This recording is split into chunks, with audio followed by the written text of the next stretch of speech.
Hey guys, in this video I'll walk you through how to design a simple contact page using Elementor page builder.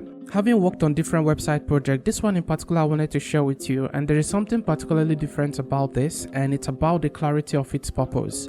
No distracting Google Maps, no fancy designs containing phone numbers, locations, and typical information that is known to be on a contact page. So, the point I'm trying to get across is that your website's contact page don't necessarily have to be cluttered with loads of information unless absolutely necessary. Getting started, I've created a web page with Elementor, and since I want to focus solely on designing this page, I'll get rid of the header and footer, but you shouldn't do the same. So let's change the layout to Elementor Canvas. The next thing I want to do is to set global fonts and colors I'll be using for this design. So click on this hamburger icon and select site settings. Select global colors, and for the primary color I'll change this to hashtag 005069 because this will be the theme of my website. In your case, you want to stick to the main theme of your site. The secondary and text color will be black, and lastly the accent color will be the same as that of the primary color, hashtag 005069.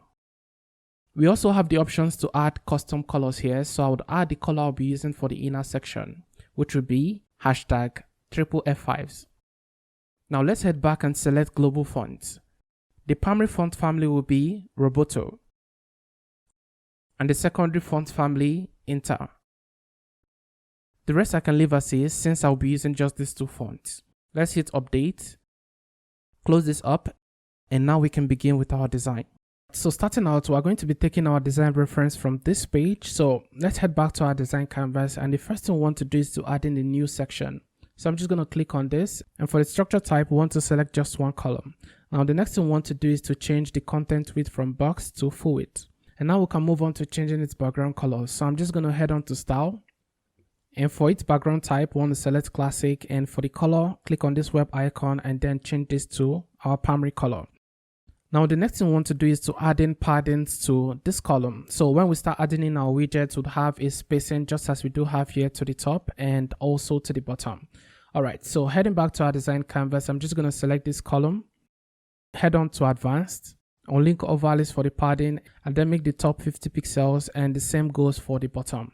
Now that's not automatically going to reflect, and it's because we haven't added in any widgets into this column just yet. So I'm just going to head on to our widgets, and I'm just going to drag in an inner section into this column. Now for our inner section, we want to leave the content width set to boxed, and for its width, we want to make this 1150.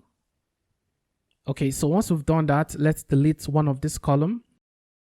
So let's move on to changing the background color of this column. So I'm just going to click on this column, head on to style, and for the background type, we want to select classic, and for its color, we want to click on this web icon, and right here we have our color X code we conditioned earlier. So I'm just going to select that, and now we can start out adding in our widget into this column. So I'm just going to head on to our widget and drag in a heading into this column. So heading back to our design reference, we have interested in your website brand, get in touch with our team. So this would be your website brand. So let's quickly do that.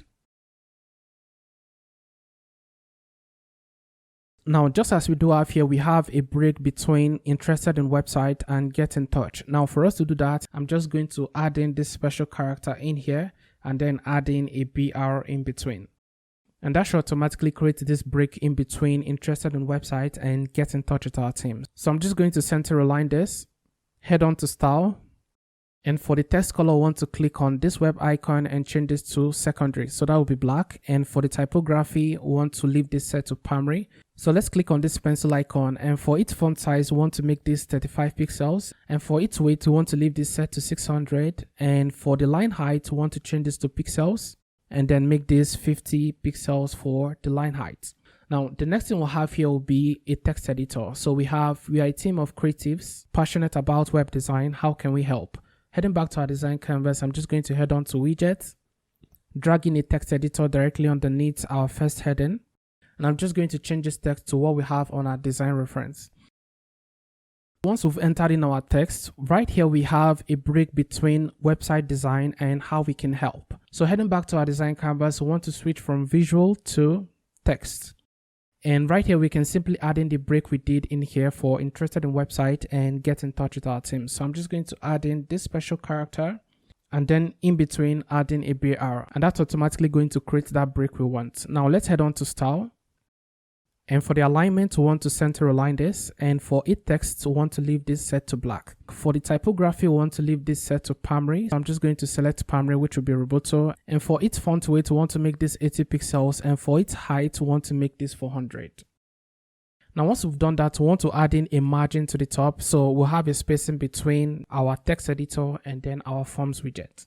So heading back to our design canvas, I'm just going to head on to advanced, and for its margin, we want to link all values for the margin, and for the bottom, we want to make this 20 pixels. And now we can move on to adding in our forms widget. Search for form, and I'm just going to drag this directly underneath our text editor. Alright, so if you wanted to, you can change the form's name. I'm just going to leave that as is, and I want to delete these two items. I'm just going to start out with this and remove the placeholder because we don't have any placeholder in here. We just have the labels. So heading back to our design canvas, I'm just going to change this to first name, and I will do the same for all of this.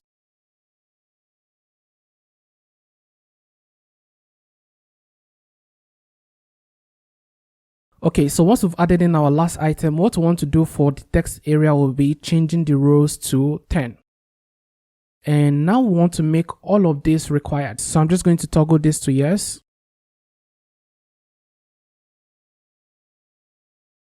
Now the next thing we want to do is to add in column weight to each of our fields. So what we have here will be 50%, and this 50% same goes for 6 of this. Heading back to our design canvas, I'm just going to change this from 100% to 50%. And same goes for the last name, so I'm just going to make this 50%.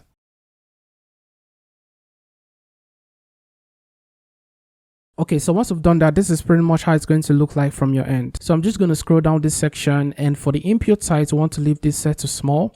If I toggle this to hide, we can see we don't have our labels anymore. So I'm just going to show that, and for the required marks, to make sure this is all toggled to show.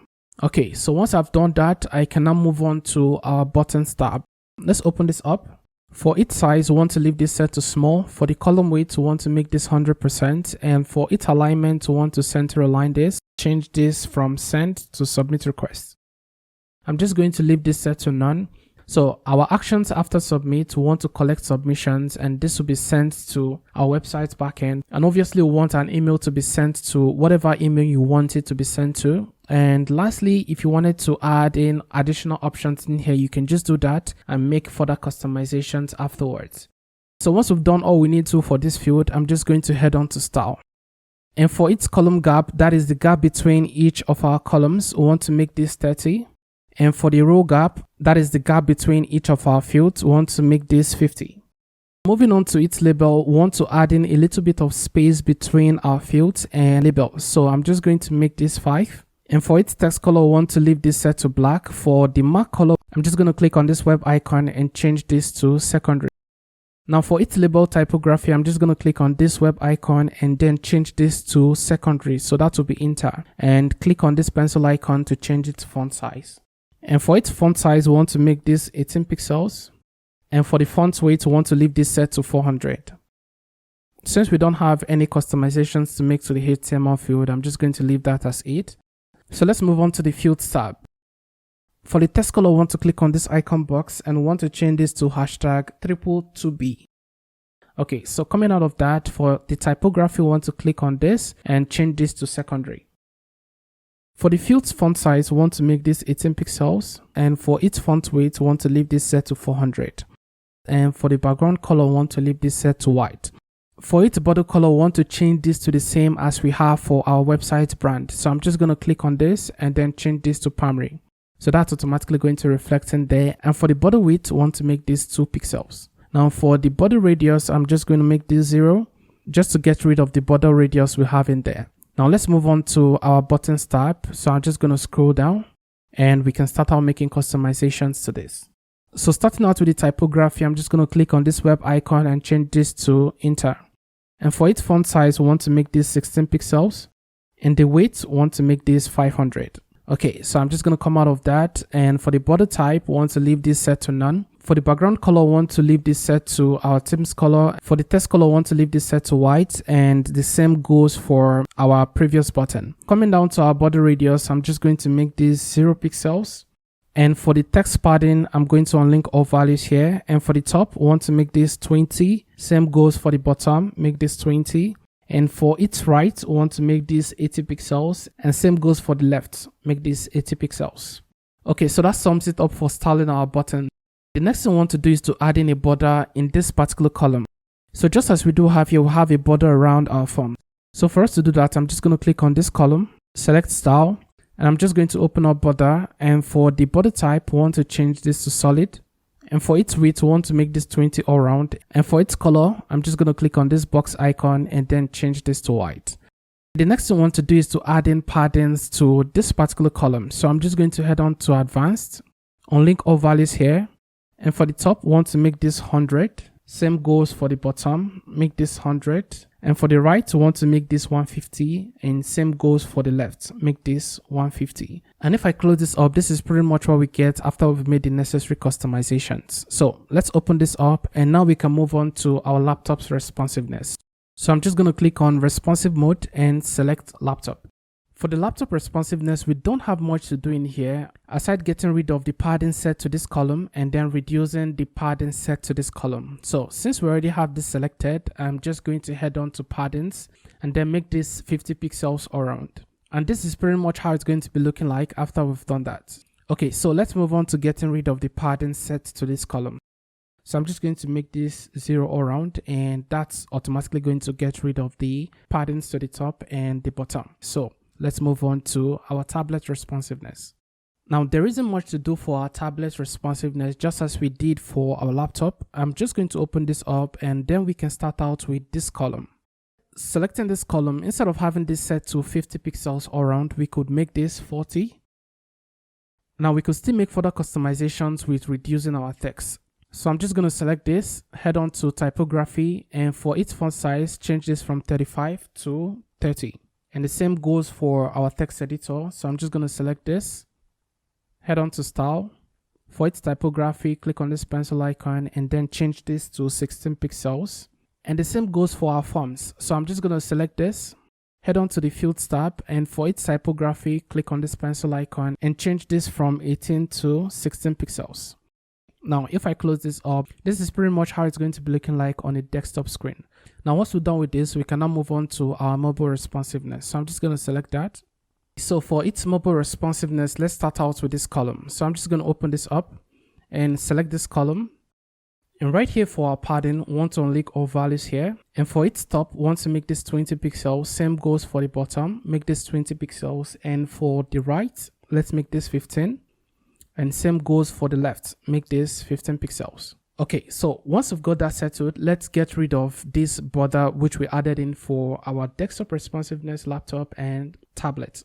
So let's head on to style, open up the border tab, and for its width, we want to change this from 20 to 5. Now we can start out making customizations to our font size. So I'm just going to select this, head on to typography, click on this pencil icon and change this from 30 to 20. Same goes for this.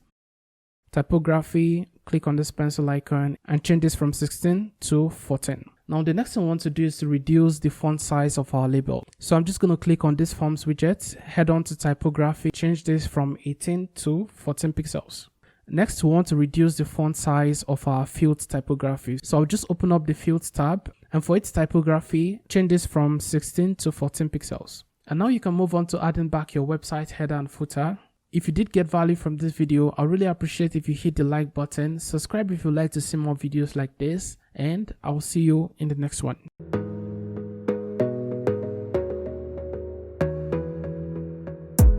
You gotta focus on yourself, on your faith, on your dreams.